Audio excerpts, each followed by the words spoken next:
Welcome back to another edition of Liberty Coin Services Things You Know series. I'm your host, Patrick A. Heller, owner emeritus and communications officer of Liberty Coin Service. And it's my pleasure to have today as a guest Katie Kieffer, the author of the book, Let Me Be Clear, subtitled Barack Obama's War on Millennials and One Woman's Case for Hope. It's actually published by Random House, and they requested that you write this book as opposed to you wrote a book and tried to find a publisher. Welcome, Katie. Thanks so much for having me on. Can you tell me how you could get a publisher like that to seek you out to write a book for them? I was fortunate. I started writing, and I still do write a column every Monday for townhall.com. And so then Random House was reading my columns on Town Hall, and they said, we really like your writing style. Would you be interested in writing a book? And I chose to write this book, which I titled Let Me Be Clear, to turn Barack Obama's famous catchphrase against him, because now it's our turn to be clear. I wrote it about the millennial generation. It's my generation, and also we are 95 million strong, and we have the power to determine the future, the 2016 elections and beyond. So I'm hoping to educate my peers, and I'm beginning to get quite good feedback from young people who have been given the book by their parents or their grandparents, who say this is very educational. My children are not learning this in schools, and they don't listen to me when I tell them, but they'll listen to a millennial, and so they'll listen to me, in other words, in the book, give them this history of how public policies have changed in America, and that has resulted in them having about 15% unemployment. Over a third are living at home with their parents, and I know the parents are ready to have them move out as well. Yes, we're recording, by the way, at Freedom Fest in Las Vegas.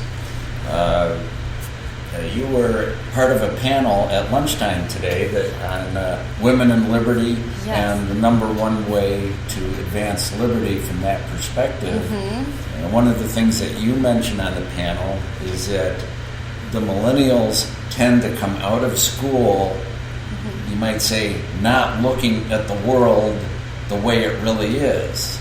Right. And that's part of the reason that you wrote this book. Right. You were dealing in politics in that, but mm-hmm, that also involves how you look at the world financially. Mm-hmm. What's your experience with millennials and the way they look at the world? Right. Well, if you talk to millennials and ask them very specific policy questions, you'll find that they're actually fiscally conservative. However, they are confused about the terminology that describes what they think is an ideal form of government. So they do support lower taxes and smaller government. And this goes back to the education they're receiving, mainly in public schools and also in colleges, is that they think that socialism is a good thing and capitalism is a bad thing. So clearly they're confused about the meaning of socialism. If on the one hand they think smaller government is good, but they think the word socialism connotes something better than capitalism. So I'm explaining to them, here's what it means to have free market policies, and here's what they look like in this country in a rather entertaining and fun way that they can digest. Now there's, you might say, a generational difference in the way to reach the millennials compared to the baby boomers, which mm-hmm, is the generation I fall into. Mm-hmm. And I'd say it's more visual and immediate as opposed to, sitting down and reading a long book on a subject. Yeah, that is the perception. However, millennials still do read. There's the latest research into this shows that millennials read books at the same level, if not a bit higher than actually the baby boomers. And they may read different books, but they do read books. And if you ask millennials, who do you want to deliver the news to? Do you want it delivered in a short soundbite and a joke form, or do you want it delivered more seriously? They say they actually want more serious news. And so I believe that's why you see millennials pulling away from cable TV and whatnot, because they see the news dubbed down in a sense. Often they don't know if they can trust newscasters. So I wouldn't give up on them yet. I have pretty high hopes for them. I even had one young man who used to work for Barack Obama who said he personally had given up all hope in the political system, and then he read this book, and now he has a better education and a sense of direction. And there was one father who bought it for his daughter, and her history, her English teacher took it away from her, and then her history teacher said, no, I think she needs to have this. So, but she had gone through, her dad just gave it to her for Christmas, and she went through and she underlined parts of it on her own. So young people, if they're given the truth and it makes sense to them, they will respond to it. But they just don't have that opportunity in college to even encounter that. Yeah. On your writings at townhall.com, what audience are you addressing? Well, there the audience is a little bit older. It's more of the parents, but they're growing. They have more young people coming to their site as well. And I post all my columns at katiekieffer.com too, but my column comes out on Mondays at Town Hall. And I write about everything from foreign policy to energy to pop culture, and also speak to students across the country as much as I can to educate them in that way too. One thing I do in a lot of the writings and the commentaries I do is I compare the headline of some government statistical report with the contradictory information in the fine print of the very same report. One example being the latest jobs report, which had a headline of a large jobs increase, and then in one part of the underlying data, you see that the labor force participation rate fell to its lowest rate since, I think, 1978. Right, yeah. I mean, that's terrible news, but the headline says things are good. Right. That's important information to get out there, and you know it's bad, the deception with regard to the unemployment rate, when most recently we've seen both the CEO of Gallup, who is not conservative. He might be independent, or maybe, I would say he's independent. He came out and said those numbers are misleading, and the numbers coming from the White House.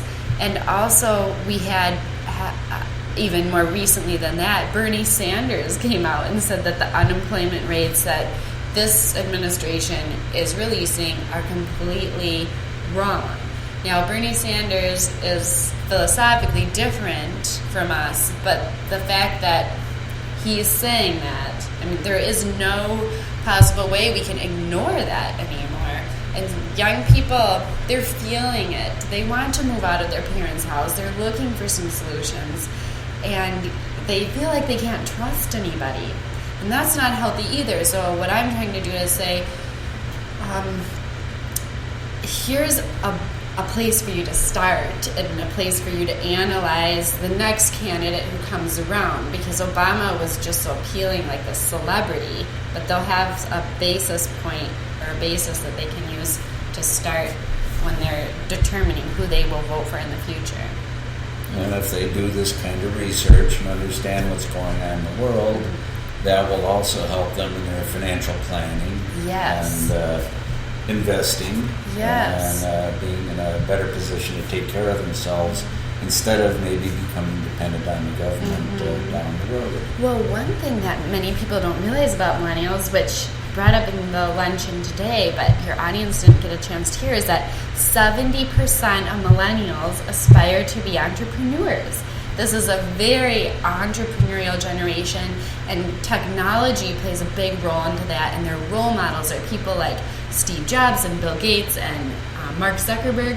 They want to have their own company someday, and many of them have tried, but have realized, oh, the taxes are so high, the regulations, the process that I have to go through just to hire someone or get rid of someone if they don't work out, it's so complicated.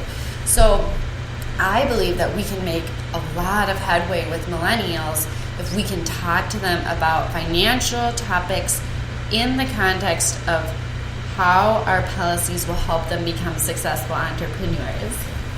Let me ask you a question that I've asked of students that have come to work for my company. It's Liberty Coin Service, the largest coin shop in the state of Michigan. What is something worth?